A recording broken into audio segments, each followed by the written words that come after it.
Forensic files.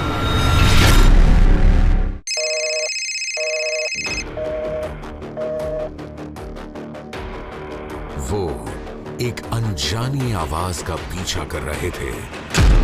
वो पैरों के निशान में किसी गुमनाम की पहचान ढूंढ रहे थे। वो इंसान के दिमाग को पढ़ने की कोशिश कर रहे थे। वो एक ऐसे ऑपरेशन में जुटे थे जिसमें लड़ाई आर पार की थी, क्योंकि सवाल अपहरण किए गए एक बच्चे की जिंदगी का था। फोरेंसिक फाइल्स में आज हम आपको दिखाने जा रहे हैं एक ऐसा किडनैपिंग केस जिसकी कहानी पल पल बदल रही थी।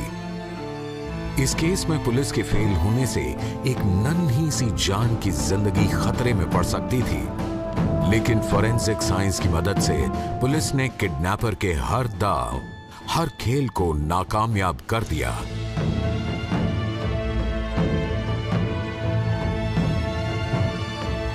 क्रिमिनल साइंस के मुताबिक अपराध का हर मामला एक दूसरे से अलग और खास होता है। आज हम आपको अपहरण का एक बेहद पेचीदा और खास मामला दिखाने जा रहे हैं, जिसमें अपराधी को पकड़ना पुलिस के लिए नामुमकिन हो गया था।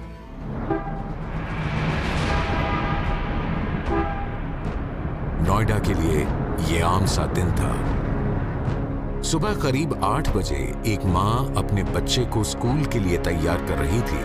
मीरा जी, मीरा जल्दी करो, अरुण को जल्दी से स्कूल बस पे छोड़। वो जल्दबाजी में थी कि कहीं स्कूल की बस छूट ना जाए, लेकिन माँ को इस बात का जरा भी अंदाजा नहीं था कि एक अनहोनी पहले से ही उसके इंतजार में है।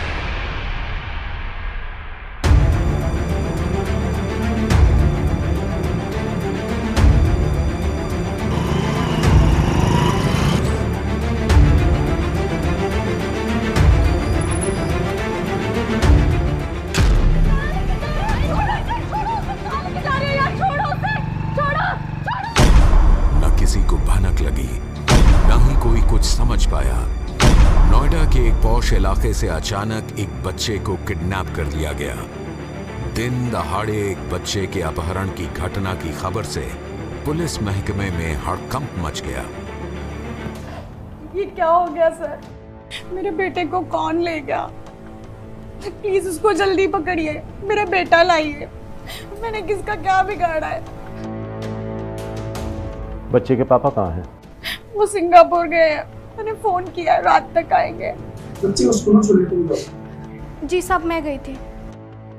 अच्छा, आप गए थे तो जब बच्चे को छोड़ा उन लोगों को पहचाना? नहीं साहब, उनका चेहरा ढका हुआ था, पर हाँ बाइक पे थे वो लोग। बच्चे के अपहरण के बाद पुलिस ने फौरन नोएडा और आसपास के इलाकों में सर्च ऑपरेशन शुरू कर दिया। बॉर्डर को सील कर दिया गया, लेकिन तब तक अपराधी बच्चे को लेकर अपने ठिकाने पर पहुंच चुके थे। किडनैपिंग के केस पुलिस के लिए बेहद संवेदनशील होते हैं। ऐसे मामलों में हर घंटे हर मिनट हालात बदलते रहते हैं। पुलिस उसके हिसाब से अपनी रणनीति भी बदलती है, लेकिन ऐसे मामलों में फॉरेंसिक एक्सपर्ट का रोल बेहद अहम हो जाता है।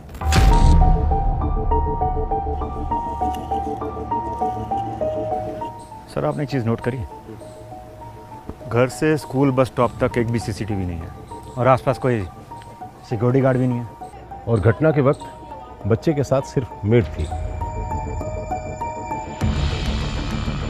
सर, अपहरण के दौरान यहाँ पर कितने लोगों के फुटप्रिंट्स होंगे, कितने लोग यहाँ से आए गए होंगे, ऐसे इंडिविजुअलाइजेशन करना तो बहुत मुश्किल हो जाएगा। बच्चे को किस मकसद से अगवा किया गया? अपहरण को अंजाम देने वाले लोग कौन हो सकते हैं? इन तमाम सवालों पर पुलिस अंधेरे में थी। बच्चे को घर से महज 250-300 मीटर की दूरी पर किडनैप किया गया। यह अपहरण घर की मेड की आंखों के सामने हुआ, जो बच्चे को स्कूल बस तक छोड़ने गई थी। सर, वहाँ से 2 लोग आए, वो एक बाइक पे थे और उसने मुझसे किसी घर का पता पूछा और अचानक से पीछे वाला बच्चे को झपट कर ले गया। साहब, मैंने उसको रोकने की बहुत कोशिश की, लेकिन वो लेके चला गया। बच्चे को किस मकसद से अगवा किया गया? इसके पीछे कंस्पिरेसी क्या थी? पुलिस को कोई क्लू नहीं मिल रहा था। इस बीच बच्चे के पिता भी विदेश से घर लौट आए थे। उन्हें भी समझ में नहीं आ रहा था कि बेटे को अचानक कौन उठा ले गया। जांचकर्ताओं ने बच्चे के परिवार वालों से पूछताछ शुरू की। आपको क्या लगता है, कोई ऐसा है जिस पर आपको कोई शक हो? मैं किस पर शक करूं? आप एक बड़ी कंपनी में सीईओ हो, किसी के साथ झगड़ा वगैरह? मेरी किसी से दुश्मनी नहीं है। मैम, आप कुछ कहना चाहेंगे? हमने किसी का कुछ नहीं बिगाड़ा है, और अगर दुश्मनी होती तो मुझसे बात करते ना, मेरे बेटे को क्यों ले गए? वक्त तेजी से बीतता जा रहा था। बच्चे को लेकर मां बाप की बेचैनी बढ़ती जा रही थी। इस बीच स्पेशल टास्क फोर्स की टीम लगातार सर्च ऑपरेशन में जुटी थी। शक इस बात का था कि बच्चे का अपहरण फिरौती के लिए किया गया, और यह शक उस वक्त यकीन में बदल गया जब बच्चे के पिता के पास एक अननोन नंबर से धमकी भरा फोन आया।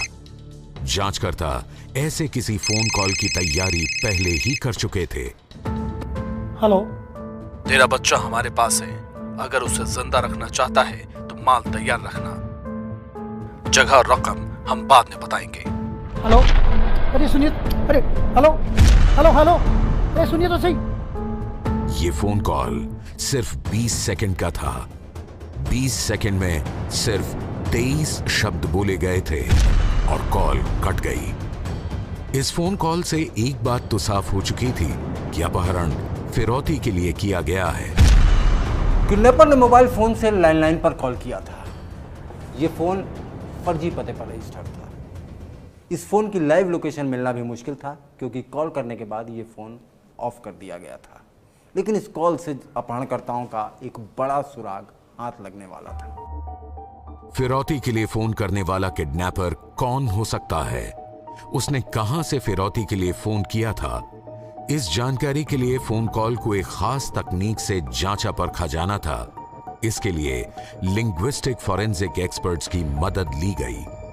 किडनैपर की पहली रैंसम कॉल आई है, केवल 20 सेकंड की है। हमें उसे एनालिसिस करना होगा। जांचकर्ताओं ने फोन कॉल की आवाज को जांचने परखने के लिए गोल्ड वेब टूल की मदद ली। इसके जरिए फोन कॉल के हर शब्द के मतलब, पिच और बेस को एनालाइज किया जाना था। सर, केस कुछ ऐसा है, किडनैपर की कॉल के अकॉर्डिंग जो लैंग्वेज ट्रैक हुई है उसमें सुन तेरा बच्चा हमारे पास है, सुन सिर्फ वेस्टर्न यूपी और हरियाणा में बोला जाता है। इसका मतलब ये पूरा एनालिसिस वहीं का है। तो बात साफ है। जो प्रोफेशनल प्रोफाइलिंग और इंडिविजुअल प्रोफाइलिंग हमने की है, उसमें आप इन दो वर्ड्स को देखिए, माल और रकम। ये ज़्यादातर दुकानदार, व्यापारी, दुकान पर काम करने वाले लोग बोलते हैं। तो इनकी जो 70% प्रोबेबिलिटी है वो हमने ट्रैक करी है। इसका मतलब दो बातें तो क्लियर हैं, या तो ये किडनैपर्स वेस्टर्न यूपी के हैं या फिर हरियाणा के। ये लोग ज़्यादा पढ़े लिखे नहीं हैं, क्योंकि सिलेक्शन ऑफ वर्ड्स इस तरफ इशारा कर रहे हैं कि ये लो एजुकेशनल प्रोफाइल के लोग हैं। अपहरणकर्ताओं के बारे में जानकारी मिलनी शुरू हो चुकी थी, लेकिन ये सिर्फ शुरुआत थी। अब किडनैपर्स के अगले फोन कॉल का इंतजार था, ताकि बातचीत से कोई और क्लू मिले और जांच को आगे बढ़ाया जा सके। इस बीच जांचकर्ता सीन ऑफ क्राइम यानी उस जगह की छानबीन में जुट गए जहां से बच्चे को अगवा किया गया।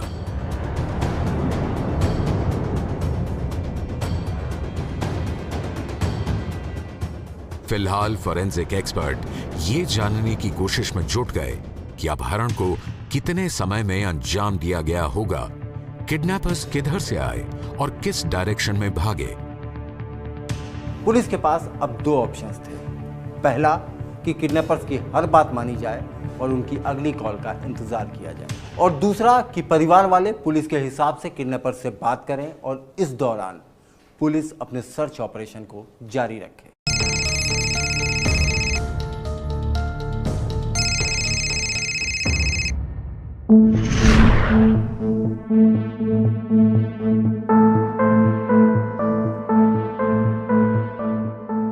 तुम मेरे बच्चे को लौटा दो, तुम्हें जो चाहिए मैं दूंगा। 7 करोड़ चाहिए। 7 करोड़ रुपए का इंतजाम कर ले, वरना तू अपने बच्चे को भूल जा। लाश भी नहीं मिलेगी तुझे। देखो मेरे बच्चे को कुछ मत करना, मैं पैसे का इंतजाम करता हूँ मैं। करता हूँ नहीं, तुरंत कर, वरना तेरा बच्चा गया काम से। इतने पैसे तो नहीं है मेरे पास। सुन, ये कहानी किसी और को बता, हमारा टाइम ना खराब कर। पैसे का इंतजाम कर कल तक। हम कल फोन करेंगे और बताएंगे रोकड़ा कहाँ देना है। देखो इतने पैसे, इतना कैश कोई घर पे नहीं रखता है, बैंक में भी नहीं। हम वेट नहीं कर सकते। अब तक क्या आया है आपके हाथ? आप सिर्फ पैसों का इंतजाम कीजिए, मुझे मेरा बच्चा चाहिए। किडनैपर ने फिरौती में 7 करोड़ की रकम मांगी थी। इतनी बड़ी रकम का इंतजाम करना परिवार वालों के लिए नामुमकिन था। बच्चे की फैमिली पैसे वाली है, लेकिन एक दिन में 7 करोड़ कैश का इंतजाम नहीं हो सकता, और ये बात शायद किडनैपर्स को पता है। जांचकर्ता किडनैपर्स के दिमाग को पढ़ने की कोशिश कर रहे थे, लेकिन किसी नतीजे पर पहुंचना अब भी बेहद मुश्किल था। जरा सी चूक से मामला बिगड़ भी सकता था। बच्चे के परिवार वालों की भी बेचैनी बढ़ती जा रही थी। इंतजार था किडनैपर्स के एक और फोन कॉल का। भाई साहब, मेरे बेटा कहाँ है? उसने कुछ खाया या नहीं? अभी नहीं, तेरा बच्चा जिंदा है। अपने मर्द से बात करा। हेलो, क्या हुआ? पैसों का इंतजाम किया या नहीं? भाई साहब इतने पैसे नहीं है मेरे पास। क्यों बकवास करता है? बच्चों की किडनैपिंग के मामले में अक्सर परिवार वाले चिंतित रहते हैं। उनको ये डर सताता रहता है कि कहीं बच्चे के साथ कुछ अनहोनी न हो जाए। इस केस में भी परिवार वालों ने किडनैपर को पैसे देने का फैसला किया, लेकिन दूसरी तरफ पुलिस किडनैपर को पकड़ने के लिए लगातार मेहनत कर रही थी। किडनैपर्स किस जगह से फोन पर धमकियां दे रहे थे, फिरौती मांग रहे थे, उन्होंने बच्चे को कहां छुपा रखा है, ये पता करना बेहद मुश्किल हो रहा था। सर, इस बात का तो पता चल गया है कि सारे कॉल्स वेस्टर्न यूपी से ही किए जा रहे हैं, लेकिन मेन बात तो ये है कि मोबाइल टावर सबके अलग अलग है। हर कॉल के बाद फ़ोन कट कर दिया जाता है, लेकिन एक बात तय है कि किडनैपर्स लोकेशन बदल बदल के कॉल कर रहे हैं। अपहरण के 2 दिन हो गए। वक्त हाथ से निकलता जा रहा था। बच्चे के परिवार वालों के सब्र का बांध टूट चुका था। वो किसी भी हाल में बच्चे की सुरक्षित वापसी चाहते थे। बच्चे की जान को खतरे को देखते हुए जांचकर्ताओं ने अब रणनीति बदल दी। तय ये किया गया कि किडनैपर से फिरौती की डील कर उन्हें ट्रैप में फंसाया जाए। हेलो। हाँ, पैसे का इंतजाम हो गया क्या? हाँ, 50 लाख। सिर्फ 50 लाख? हाँ भाई साहब, जितना मेरे पास था मैंने सब कर दिया। ठीक है, तेरी बात का भरोसा करता हूँ। बच्चा तेरे पास पहुंच जाएगा। मेरी बात ध्यान से सुन। तू शाम 6 बजे तक एक बैग में कैश लेकर गाजियाबाद से ट्रेन में सवार हो जा। अपना मोबाइल फोन साथ रखना। आगे क्या करना है मैं फोन करके बता दूंगा। किडनैपर ने जैसा कहा, बच्चे के पिता ने वही किया। वो तय वक्त पर एक बैग में 50 लाख कैश लेकर पश्चिमी उत्तर प्रदेश से गुजरने वाली एक ट्रेन में सवार हो गए। इसी बीच उनके मोबाइल फोन पर एक और कॉल आता है। फोन करने वाले ने कहा कि वो नोट भरे बैग को चलती ट्रेन से खेतों में फेंक दें। बच्चे के पिता ने वैसा ही किया।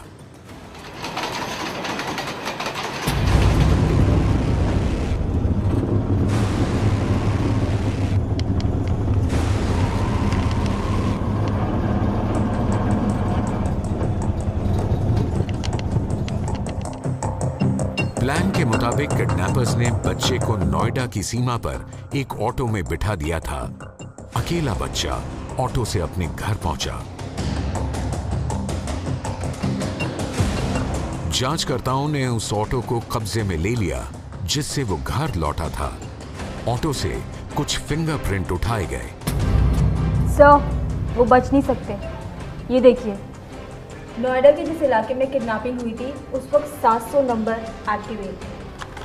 ये देखिए सर, इस इलाके का मतलब है यहाँ पर रहने वाले लोग, यहाँ पे काम करने वाले लोग और उस वक्त अपहरण के वक्त जो वहाँ पे लोग वहाँ से गुजर रहे थे वो लोग। तो हमारा सस्पेक्ट कोई भी हो सकता है, उस एरिया में रहने वाले लोग और किडनैपिंग के दौरान उस एरिया से ट्रांसपोर्टेशन करके गुजरने वाले लोग। जांचकर्ताओं ने उन तमाम फोन नंबर की एनालिसिस शुरू की जो अपहरण के दौरान बच्चे के घर के आसपास एक्टिव थे।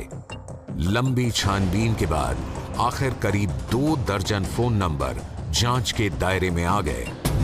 एक लिस्ट मिली है, ये 23 नंबर ऐसे लिस्ट मिली है जिसमें काफ़ी देर तक वहाँ पे लोग स्टे कर रहे थे। ग्रेट। यानी इसका मतलब आए और निकल गए। ग्रेट ग्रेट, ये हमारे प्राइम सस्पेक्ट है।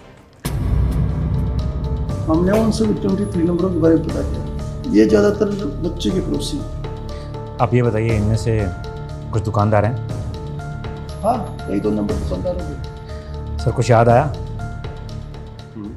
किडनैपर्स ने किन शब्दों का इस्तेमाल किया था?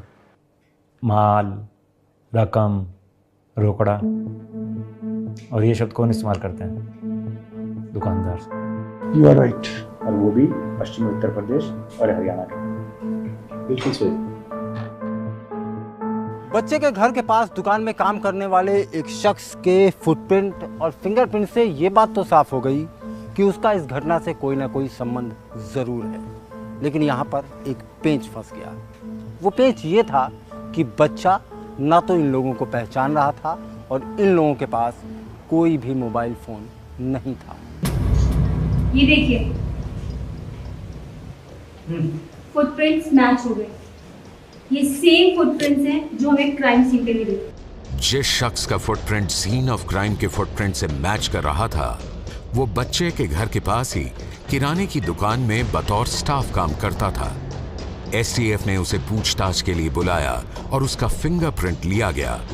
ये फिंगरप्रिंट उस ऑटो रिक्शा पर मिले प्रिंट से मैच कर रहा था जिससे बच्चा घर लौटा था। बेटा इसे पहचानते हो? जब तुम घर से दूर चले गए थे ये तुम्हारे साथ था? नहीं, मैंने तो इन्हें पहले कभी नहीं देखा। ठीक है बेटा, बे जुबान खोल। एसटीएफ की टीम ने जब इस शख्स से सख्ती से पूछताछ की तो एक नई कहानी सामने आई। ना फोन नंबर तुम्हारा है? ना ये बच्चा तुम्हें पहचानता है। किसके लिए काम करते हो? नहीं साहब, मैं तो सिर्फ ऑर्डर मान रहा था। सारा किया धरा उसका है सर। किसका? वो हमारी दुकान के मालिक साहब। और फोन नंबर भी उन्हीं का है साहब, आप चेक कर लो साहब। बच्चा किसने किडनैप किया? बच्चे मैंने ही किडनैप किया था, मैं ही लेके आया था। लेकिन उस टाइम मुंह पे नकाब बांधा हुआ था तो सर पहचान नहीं पाया। किडनैपर बनेगा हैं? बच्चे के अपहरण का सबसे अहम किरदार घर के पास का दुकानदार था। एसटीएफ की टीम ने जब उसे पूछताछ के लिए बुलाया तो इस किडनैपिंग केस की पूरी कहानी खुल गई। तो तू है असली मास्टरमाइंड हैं? मुझे पता था कि सीओ साहब का बेटा कब स्कूल जाता है और कब वापस आता है। सब मैंने अपने स्टाफ को भी इसी काम में लगा दिया था।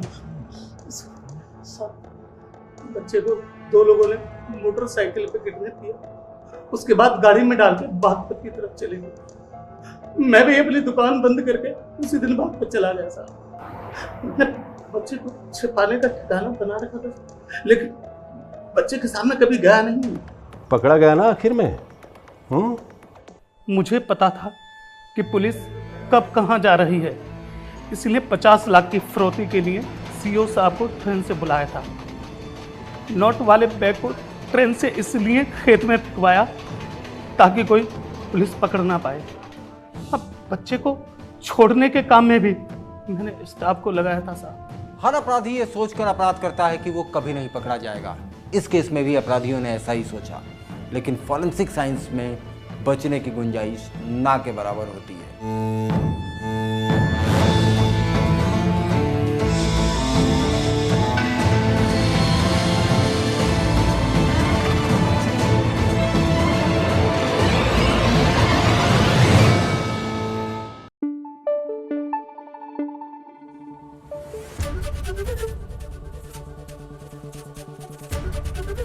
एबीपी न्यूज आपको रखे आगे।